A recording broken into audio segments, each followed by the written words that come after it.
Yeah, I got it. Thing, by the way. Okay. They are playing a team called MG. So, okay. So for those that don't know, Bean Boys over here, we got Sexy Bamboo, we got Boogie, we have Cancel. Sing Sing is on this team. I think he's the purple player there, if I'm not mistaken, I believe with that so. bunch of X's and A's. Ja ja ja ja ja Sha ja sha ja. sha. And then I'm not sure. Celery, I guess, was the fifth player there. On top of that, so kind of a fan favorite. Again, they made it to the round of. I think they made it to the round of 16 last year, but going in actually ended up knocking them out, and going in ended up making the finals, of course, and one of the favorites here. So it's a team we expect to do well once again, but we'll see how they do here against Team Monster Gaming. I Surprise. imagine this is going to be a quick game. um, Yeah. I mean, the No the fade. draft is just so aggressive out of being here. Like the Clockwork, the Chen, the Venge, they're going to be pushing again super hard, kind of like what we saw in the last game.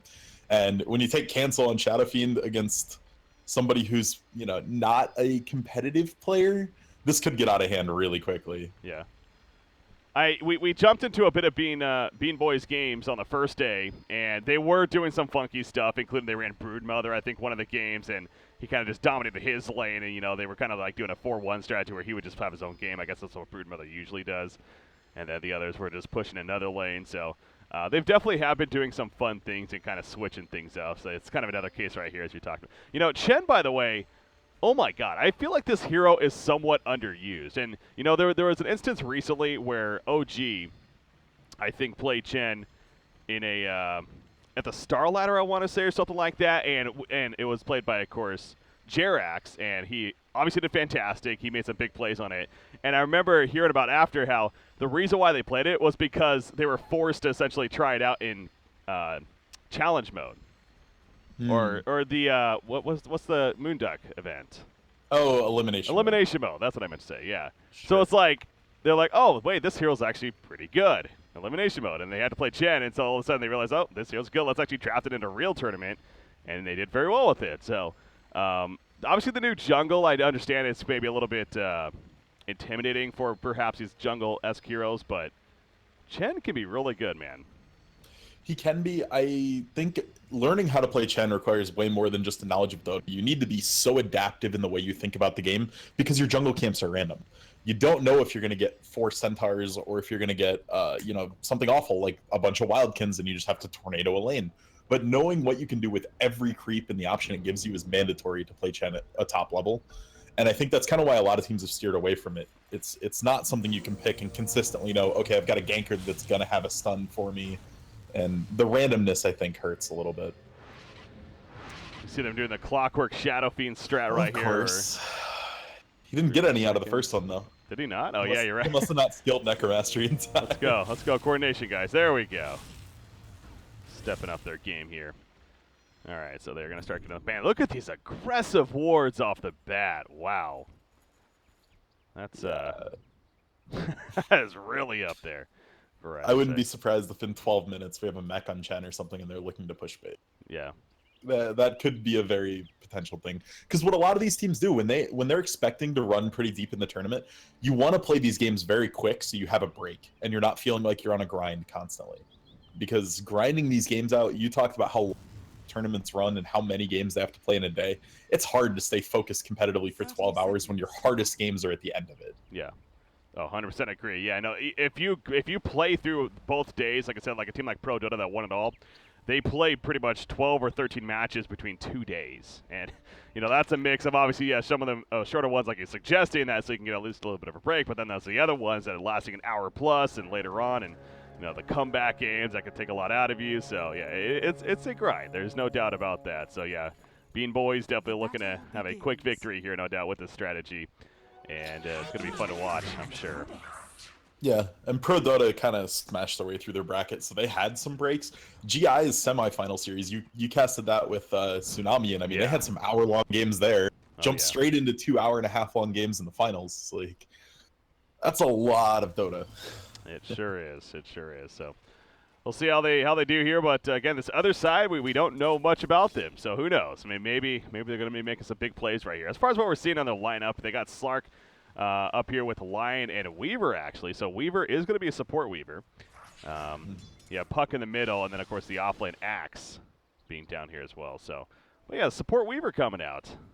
Not good to see this often. Yeah, it's fun to see. Once he gets that Ags, it opens him up to making some insane saves. Like, it's so hard to go on somebody if the Weaver gets to an Ags at a reasonable time because they just get time lapse back, and then all of a sudden you've burned your cooldowns and you're just in a terrible spot. Prior to the Ags, it's a little underwhelming, but I want to focus on this bottom lane here. This Axe should have a nightmare of a lane. Poison Touch is insanely good at doing damage at level 1 and pressuring him out, and then as soon as level 2 comes and Bench has stun and wave, and Dazzle has Poison Touch and heal, the heal is physical damage, Wave of Terror reduces armor, the Axe will just melt. Like, he won't even exist if he walks up to creeps. Yeah, he's definitely going to be in a tough spot right here again, especially with the Chen assistants roaming over for those ganks as well. So Zopa here, most certainly going to need to be worried about that. And part of me, I almost want to think, or I almost want to suggest that would he have been better off maybe getting that Iron Talon and just sitting in the jungle over here? I mean, he might have been. It was probably going to be a better idea for them if they weren't going to duel the offlane and give it a second hero to pressure. But yeah, it's a rough start. But then you have to worry about Chen just running into your jungle and counter jungling you.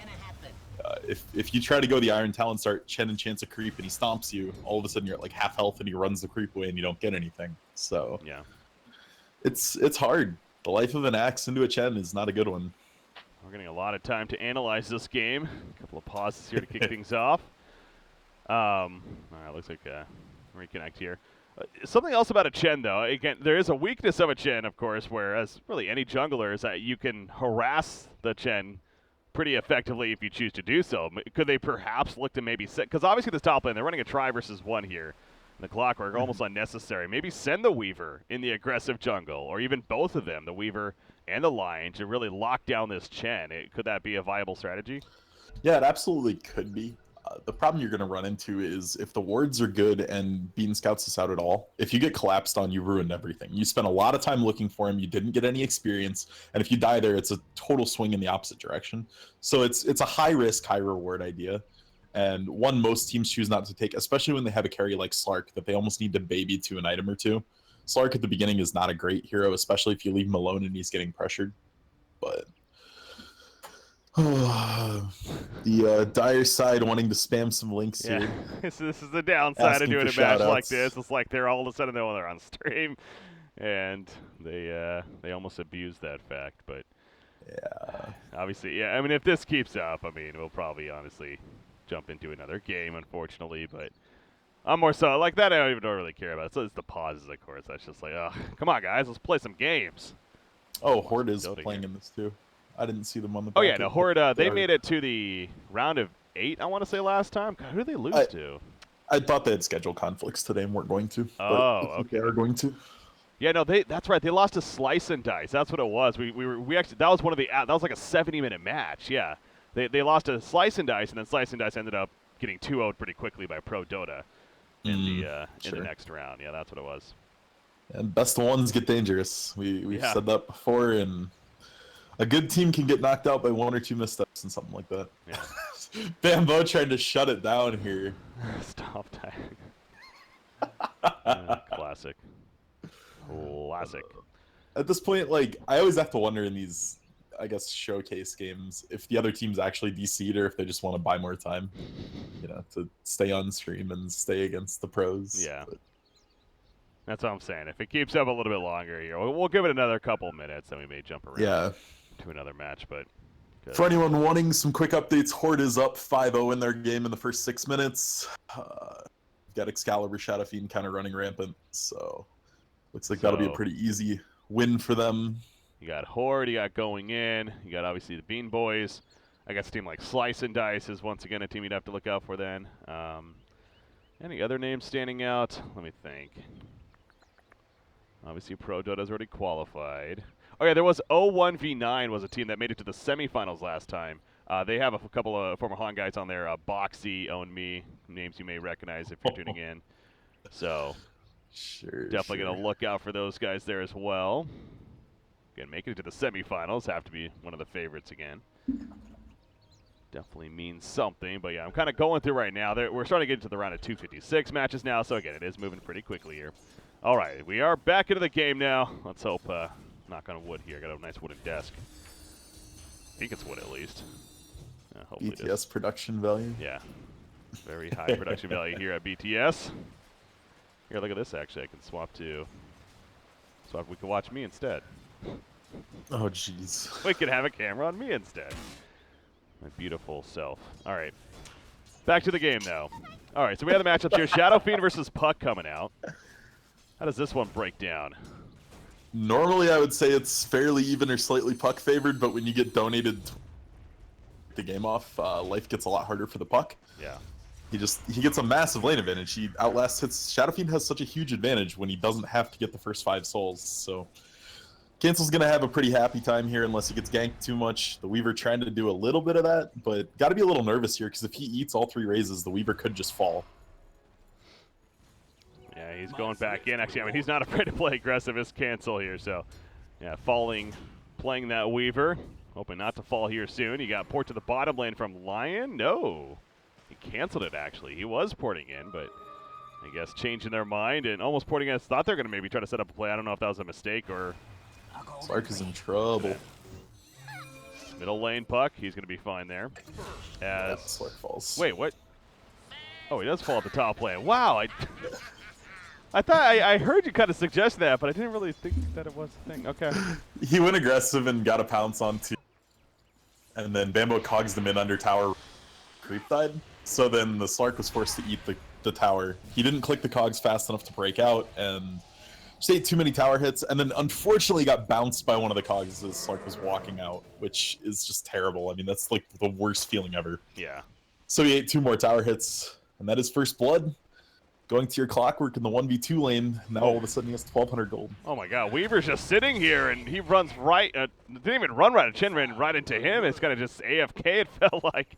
He just walks right up, does a double stomp, and then easy kill out of Weaver as a result. So, yeah, dream opening for the Chen too. Yeah. I mean, having double centaurs to just run around and do stuff with. They're tanky, they hit kind of hard, and he can rotate these into any lane and apply a ton of pressure. Yeah. I feel like that or like the Hellbear Smasher are like the 2 like ideal starts. Technically the most premium start, and it's been nerfed a little bit, is the Harpy from the small camp. The lightning it has is like a super low mana cost, super low cooldown, and it's like 140 damage for Merc Lightning. So you can just sit in a lane and throw that at people. I know back when Navi used to run this a lot, they just post one of those up in the mid lane, throwing chain lightnings endlessly at the mid laner. And it was the most nightmare lane you've ever experienced. Huh. You just can't even walk in it. So that's probably the most infuriating level 1 creep. But yeah, other than that, if you're looking for just strictly ganks, yeah, the Centaurs and the Hellbears are insane. And once he hits level 5, he'll probably want to add a troll to the repertoire so we can get a lead done for the Centaur. Yeah. Yeah, the range initiation. So yeah, it's always fun to kind of see the Chen armies. Whether like you're suggesting. I mean, yes, you are up to the it's the Dota 2 gods in terms of what you can ultimately get, but kind of see how they're built throughout the game and what that ideal army is, what it calls for. Top lane, Sexy Bamboo. He's being collapsed on, but I mean, he's not even scared. He's going in for the kill on a Punctum here, and he will get the kill, damn it. And now he's going for the turn kill on a Sark, actually, as he hook shots in the face. That battery assault, he wants to, kinda, but now he's realizing, okay, he's in trouble. Popping up those bottles. The Cog's going to be coming out. Dark Pack, though, but he gets pushed back, and he will get the turn kill for the double kill. Let's call it a mix of big plays and maybe not the greatest on the other side, perhaps. But Sexy Bamboo, he might actually fall right here. No, never, but yes, he will. Okay, the Cogs are not going to block that auto attack. Finally comes to an end. That was an exciting little turn of events for him there. But all in all, I mean, he just 1v3'd and got 2 kills. That's insane. Yeah.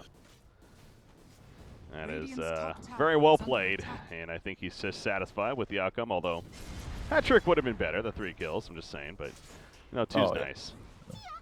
Step up, Imbo. Yeah, step up that game. Chen coming back to the bottom lane, by the way. He does have a Hellbear and an Alpha Wolf here. Amping some damage. Trying to catch maybe the Lion or the Axe, but... Yeah, this is your premium duo creeps for pushing. The attack speed and the damage auras just add so much to what you can do to a tower. So he may be looking to pick a lane and shove a T1 here already. But in the mid lane, cancel, falling, overextending. He gets the kill onto Weaver right there. Now going for the Turk on a Puck. Gets the double kill as a result. Those auto attacks doing so much damage. 64 plus a 70 right there. So, yeah, hitting really hard and clearly coming through. Back to the bottom lane, though. Zopa spinning quite a bit because he's taking that creep wave, but that also means he's taking some damage. And he does end up falling. The Hellbear Smasher, meanwhile, the nuke comes out with a slow line will fall. That's another double kill, this one, in the hands of Boogie. So, well, 3 different players have gotten double kills so far. Yeah, this is the team ready to end this game already. The Chen is straight rushing of Vlad's. He's not going boots or anything before it. He just wants the RS so they can start shoving buildings and apply some pressure and get out of this quick. Shadow Fiend looking to flank in for that puck. Land a couple of raises here, perhaps. Illusory Orb's going to scout him out. He actually silences in panic right there. Really doing a whole lot. He's going in now, but I don't know if that's for the better or not, although he does have Lion to assist. Not the most damage from that Earth Spike. Only level 1 right here, but here comes Sexy Bamboo to save the day. The hook shot in, gets the kill, and there's another double kill for Cancel as he lands the second raise. And Zopa, don't know about what that plan was, but he gives a triple kill to Cancel, so. Yeah, I don't think there's a plan at this point. No. It's the 15 minutes of fame. Let's live it up here. Let's see. Double Hellbear Smasher. So yeah, your ideal army for pushing, you said the Hellbear Smasher as well as the Alpha was. You get just stacking those auras basically. It really just provides a ton of pushing power. Get some move speed. I'm always a fan of that. That can actually be pretty powerful too. I've actually been playing a little bit of Chen lately. Not that that's saying much, but I feel like you picking up a Cobalt, it could feel pretty good. You know that I think it's like a 10% move speed boost. You're in your team, and it's a nice chase potential, or runaway for that matter. But oh, they're gonna catch line in the background. The cocks go up. That's an easy kill on him, and yeah, it's you were pretty much spot on. They're looking to end this game as soon as possible. They're gonna get a secondary tackle in 8 minutes. So they're gonna go tier 3, right? Like there's no reason. Yeah, they absolutely could go tier 3 here. Alright, and while the tier 3 push starts, I'll be right back in a few seconds. Okay. Well, we're going to look for another game here in the near future as well. Only 8 minutes in, but the hunt may continue here. So, you know, what we may do at this point, guys, may finish off this one, go on a short break, and then look to continue the broadcast, though. So, do need to take a couple of breaks here. Once in a while, we definitely have a time slot here with 8 hours planned out. So, nice to get a couple of breaks in here. But anyways, point is, Axe goes down. And we are going to have a rack skill at 8.5 minutes. This is just insanely fast. The God push is real. Chen's almost up at level 7 as well, so that means he's going to have the level 4 Holy Persuasion, and thus another creep on top of this. So are they going to go right to tier 4? GG's already being called. Hey, the good luck comes out. You know, it's a good sportsmanship there, but sometimes a team is just outclassed and outmatched, and definitely a case right here. So. Hey guys, this is what we're talking about. You know, it's fun to watch a team like the BeanBoys. I get why people want to watch them, but this is what we have the potential of seeing in these earlier rounds, at least. If you're on the other side, though, you know, not only happy that you got the chance to be on stream and play against a team like this, perhaps, but if anything, well, usually I would say maybe you can learn something from it, but you know what? It's hard to really learn too much in less than 10 minutes of a game really kind of happening and finishing. So. Don't think there's much to take from it. The fake GG is real. How funny would it be if Bean just GG's right now and they concede? That'd be pretty funny, right? No team would actually do that, though, right? Right? All right, so this tier 4 tower, it's at half-life. Zopa's like, I don't want this to be over. Throws up the Berserker's Skull and then just quickly runs it off. All right, we're on the overtime now. I think they're just going to hunt. They're just going to increase that. What is the fantasy points looking like in a game like this? That Clockwork, though, deserving to be on top. God, they're just resurrecting so quickly as well. It's like, what do you even call at this point? This has to be one of the faster games. I mean, like, truly for a quote-unquote competitive match, I wonder what the fastest competitive match has actually ever been. Because, I mean, obviously they're not truly trying to 100% finish it. They're having fun farming some heroes as well. But, like, if they just literally went right for their tier 4 and just truly to finish off the Ancient, they could have had this game over probably before 10 minutes. And that would have been something. All right, what round match was this? This was I want to say 256. Yeah, this was a 256 match. So we're gonna again continue to move along here to the round of 28. Oh, round of 128, that is. And All right. we're going to the round of 16 by the end of the day here. So back there, I think Z-Rock. with the Euro setup, it's basically going to be going all the way till they start doing. I think tomorrow is going to be all BO3s now. No, best of 3 doesn't start till the semifinals. Okay. So yeah, we get to the round of 16, we stop, and then tomorrow, so it's a couple best of 1 still, but then best of 3 in the semifinals and the finals. I assume it's the same as the last one, that is. Yep. All right. How many? Let's take a look at the scoreboard right here. Yeah, this is a 12-minute throne falling game. That's. It could have been quicker if they actually just went right for the throne, but It could have been. they wanted to farm some heroes as well. Well, the BeanBoys, they win. So now the real question is, can Horde beat that record? They were up 10-0 in their game. Try to beat that. You need something like the Chen, the Vengeful with the art. Like, yeah, you definitely need a lineup built for that cause, though, for sure. They definitely built around that idea. So you were definitely spot on with that analysis there, Z-Rock.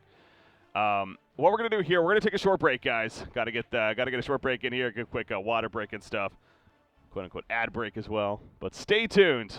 We'll be coming right back. Some more great coverage here of the European Open qualifiers. I'm Breaky CPK, joined by Z-Rock. More Dota 2 action to come.